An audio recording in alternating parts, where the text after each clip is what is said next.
So the talk is the presence, which is the divine presence. But this week, we had our second of 4 classes that Sue and I put together, little short classes on prosperity. So I decided to change the talk title from the presence to the presence of prosperity.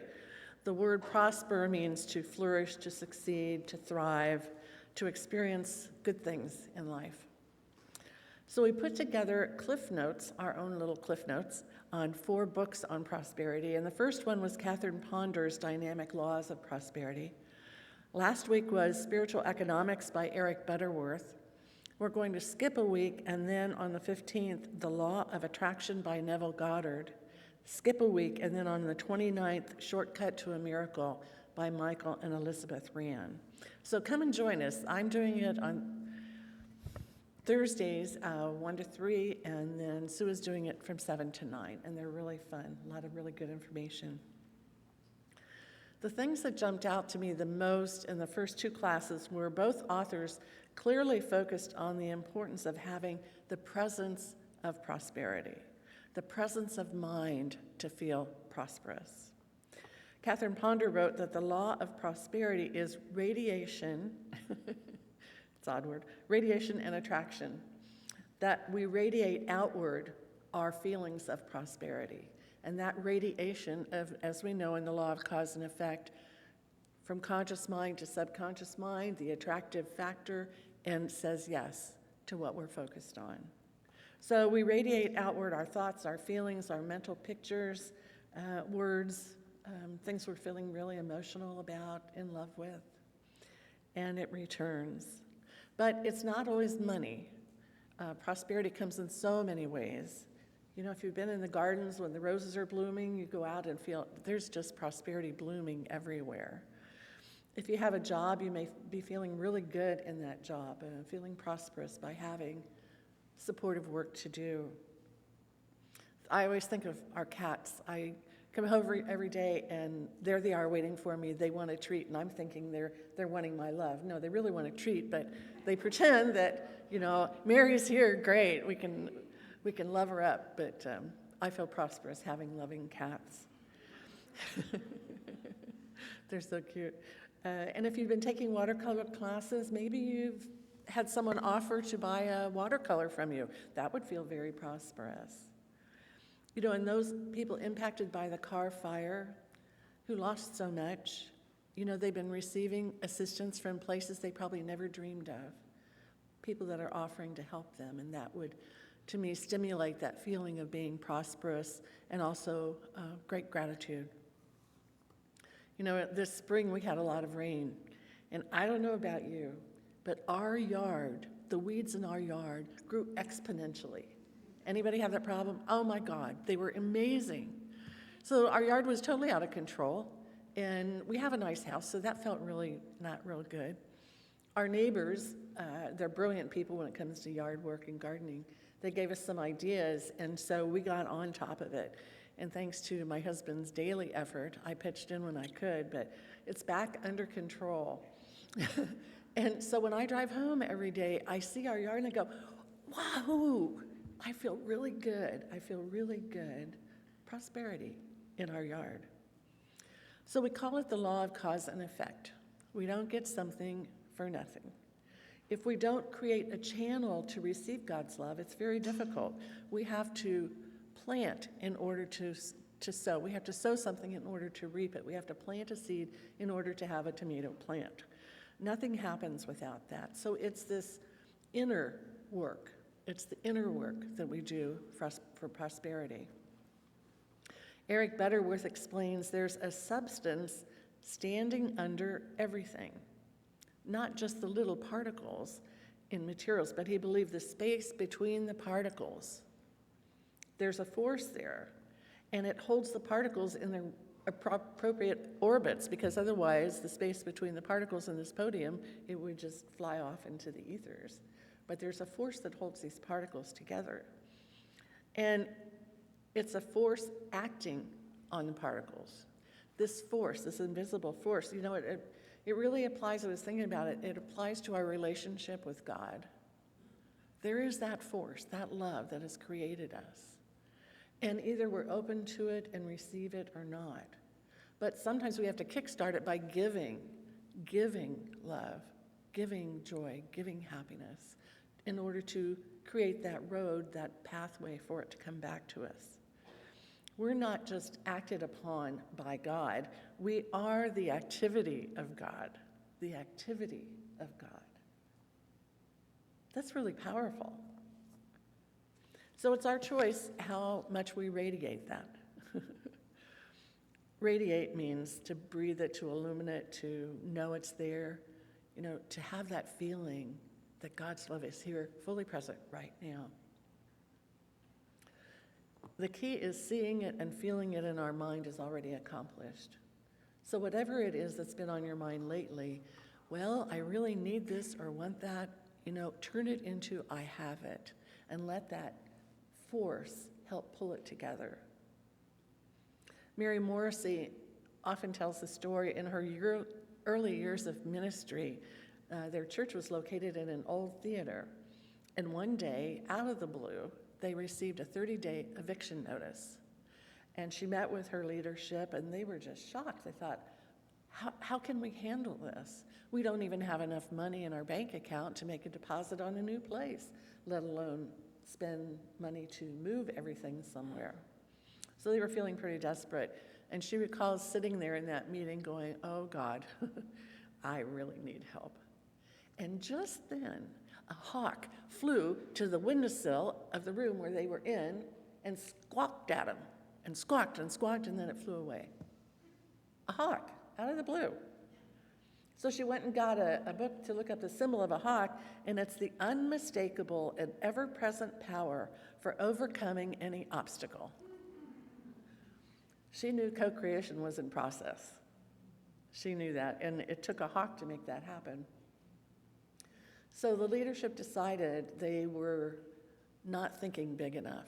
So they went to the congregation and told the story, and darn, if one congregant didn't come up and say, you know what, I'll loan you all the money you need to move, to find a new place, and you pay me back when you have it. Thank goodness for that hawk, huh? So I'm sure you've heard the phrase, there is no spot where God is not. It's a simple sentence, and I think of it as grace. There is no spot where God is not. The grace is always present. And yet that little phrase is a reminder. Am I really being centered into this ocean of infinite possibility? Do I really feel that energy? Can I really honor that force that's already available to help me in whatever way I need help, to see the beauty of life? We're constantly invited into that space. It's kind of like a fish living in water and doesn't know what water is. We're in that consciousness of a fish in water that doesn't know its source of life. I'm always fascinated by the people who lived in the 1800s who decided that the fundamental belief of we're all sinners and we're all going to hell could not be if the universe is created by a God of love. And many of these people got together and started sharing their ideas, and they were called the Transcendentalists. And one of those New Thought pioneers, because it was New Thought, it was a new way of thinking, in the middle of the 1800s is Emily Cady. Now, I was reading about her because I have her book, but in 1871, she was one of the first women physicians in this country. Isn't that amazing? I think that's just amazing. She became so involved in spirituality and studying metaphysics. As a physician, you would see miraculous things happen in health. So she was studying that, and she was so inspired by Ralph Waldo Emerson, who we also study. In 1892, she wrote a series of articles called Lessons in Truth, and it was published by Unity magazine. And later, Unity published the whole thing as their first book they ever published. Emily was very appreciative for her early teacher, Emma Curtis Hopkins, our dear Emma. And she associated with, at that time, around the turn of the century, with Emmett Fox, who started Divine Science, R. Ernest Holmes, who started Religious Science, and Charles and Myrtle Fillmore, who started Unity Worldwide Ministries. Here's what Emily wrote. One of the unerring truths in the universe is that there is already provided a lavish abundance for every human want. In other words, the supply of every good always awaits the demand.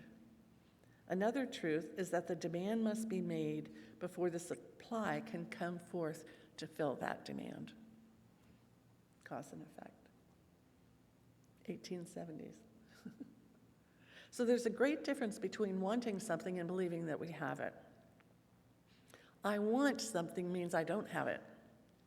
And if we keep wanting and wanting, we're going to be wanting for a long time because that day doesn't come when we want it someday. So we have to believe our desire is here and now. The present moment is the power moment, not tomorrow. You know, when I draw the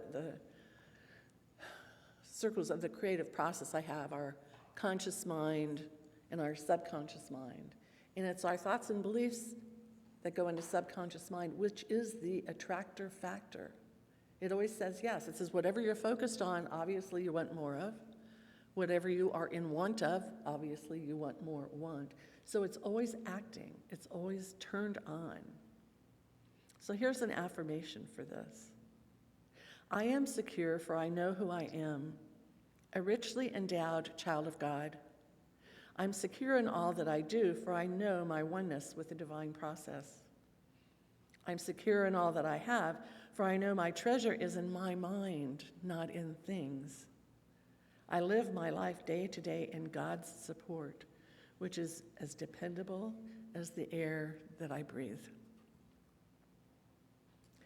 In the 1600s, there was a Christian monk by the name of Brother Lawrence, and he wrote that practicing the presence means continually reminding ourselves that the activity of God is always working in us. Our fortune begins in us. If we think of ourselves as prosperous, but we live in lack, there's a disconnect, and things don't happen. When we think of ourselves as prosperous, but somebody else is not prosperous, that reflects on our prosperity. So sometimes we get in this confusing thing, I'm prosperous, but I see that you're not. Wait a minute, we're all one. I frequently hear some judgmental comments and sometimes anger from people as they react to the events in the world today. We really don't cause those events, but collectively as a society, we do. We do. But if we give the news reports our energy, our negative energy, we can become synchronized with that negative energy and bring more of that into our lives. So it's really important to think of what we're saying, what we're condemning, what we're judging, what we're feeling bad about. Do I want to synchronize with that and bring more of that in? Eric Butterworth said, you know, our minds are so powerful, and our thoughts move at the speed of light. And they move just like you turn a light on in this room, instantly. We didn't make the bulb, we didn't make the light, but we turned it on. That's the power. It's in us. We're always on the side of the problem, or we're on the side of the solution. You've probably heard that a few times. And in the Bible, John 24:15 says, choose this day whom you will serve. By our thinking, we're either adding to our good or we're taking away from it. Henry David Thoreau wrote, if one advances confidently in the direction of his dreams and endeavors to live the life which he has imagined, he will meet with a success unexpected in common hours. Just a beautiful way of thinking about what we know, cause and effect. So what about worry? Anybody worry about anything? Uh-oh. Worry is based on the belief that some undesirable condition already exists. Oh, is that powerful? Worriers vividly picture the undesirable condition they're worrying about. And what is that, the attractive factor for undesirable conditions? Wow, it's time to stop worrying. It's time to put our trust in the power that's already within us. In the Bible, Job 3:25 says, "For the thing that I fear the most comes upon me." And that reminded me of my mother. My mother and I were best friends. Loved, just a fabulous relationship. But at one point, as she got older, she said, her sister Pat, who we dearly loved, died of lymphoma, cancer. And my mother said to me, "And I'm going to get it too." And I said, "Mom, no, you don't have to get it. Yes, Pat had it. I know I'm going to get it." And she did. And she died from it.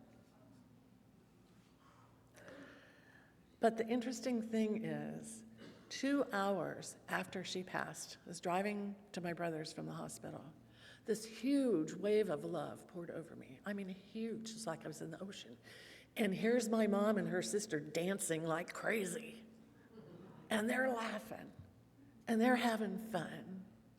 And in the background, I could hear their mom, my grandma, she had this wildly cackling laugh. I could hear her laughing. They were dancing. And I never felt sad from then on. Not once.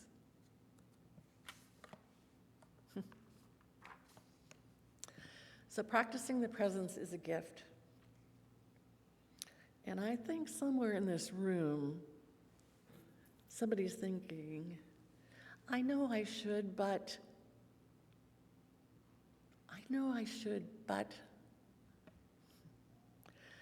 But means we're limited.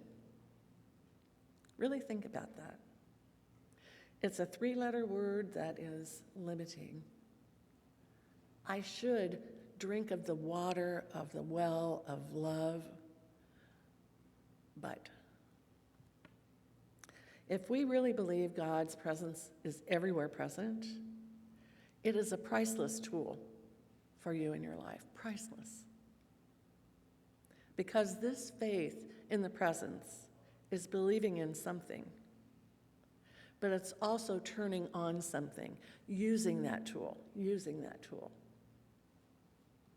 It's not believing in God, but believing from the power of God that resides within. And it takes practice. It takes practice. I've been here since 1989, still working on it. But it's an expectancy. I turn my mind, I turn my attitude, I turn my view out the window at home. I see the roses and I feel prosperous and I feel love and I feel the magic of creation. Because we don't receive what we want. We don't receive what we pray for. We always receive what we expect. What we expect. I remember a year or so ago, it's probably been 2, May McCarthy was here. And she is a gratitude specialist. I mean, she presented a gratitude workshop. She's the most powerful person, an uplifting person I've ever met. Because every day she talks to her CSO, her Chief Spiritual Officer. Every day. Every morning she begins with something inspiring, reading something inspiring. Then she gets out a pen and a piece of paper and she writes a letter to Cosmo, her CSO. And here's what it says. Dear Cosmo, thank you for what I have had. And she writes a few things that she has. Thank you for what I now have, which are her current desires. Thank you for this power operating in my life, and of all the good that I receive, I give great thanks. I now release these words to the law in truth, and with the power of the universe behind it, knowing that you, my dear Cosmo, my partner, my CSO, you are working on it now. And so it is. In gratitude and love, May. How powerful is that? Setting in the morning the intention. Cosmo, you're working on it. You know, I release it. You got it, man. Let's go. So having a grateful heart is very important. It's also a causative factor. Gratitude that you already have, that's a causative energy. But if things aren't flowing your way in some area of life right now, here's an idea. I accept the reality of this situation, but not its permanence. Something better is on the way, so I watch my words. Instead of, I have a problem, I say, I have a project and an opportunity to grow. Cosmo, you're on it. Eric Butterworth also offers a refreshing way to look at tithing. You know, tithing, I read a lot in these authors and spiritual masters in the 1800s. But he says this, we are the windows of heaven, you and me. We are the windows of heaven. And when we tithe, we become the blessing to the organization in which we tithe. And usually it's said that the best, the most proper is to a spiritual organization that supports your spiritual growth. But a commitment, a consistent commitment to give opens up another door. All of a sudden, there's a flow of limitless substance. And that we become the blessing. We become, not God, we become the blessing. For it is said, God can do no more for us than God can do through us. So tithing is not a magical thing. It's not a law. It's the law of cause and effect. As I give, I receive. So if you have some level of consistent giving, whether it's here or some other place that fulfills you spiritually and helps you keep in contact with the presence of the One, the benefits will be obvious. So here's a question. Can our positive prosperity impact the world? Oh yeah. You are the only person, just as I am the only person. We're only one individual, but we're one with the divine, unlimited potentiality. And like you, I can't do everything, but I can do something. And what I can do, I should do. And by the grace of God, I will do. And I was thinking, I'm going to ask Damien to make a song about that. I can't do everything, but I'm one with the divine. I can do something, and what I can do, I will do. And what I ought to do, by the grace of God, I will do. So I invite you, as I invite myself today, to feel prosperous for the sake of humanity as a whole. The more of us that do that, the better off everyone will be. So dwell in the presence and the power of God today for the prosperity of everyone. So let's pray on that.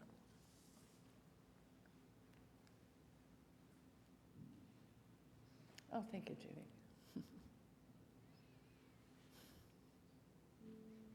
I and you are individual expressions of the One, created to be here in this lifetime for a purpose probably greater than we've been experiencing. We have so much potential, so much potential. So I accept for myself and everyone here today not only the feelings of a prosperous life, but the reality of a prosperous life. Whether it's a job, a rose, a cat, a relationship, a good job that pays well. All of these things prosper us in ways that are just innumerable. So we recognize them and we offer ourselves to other people.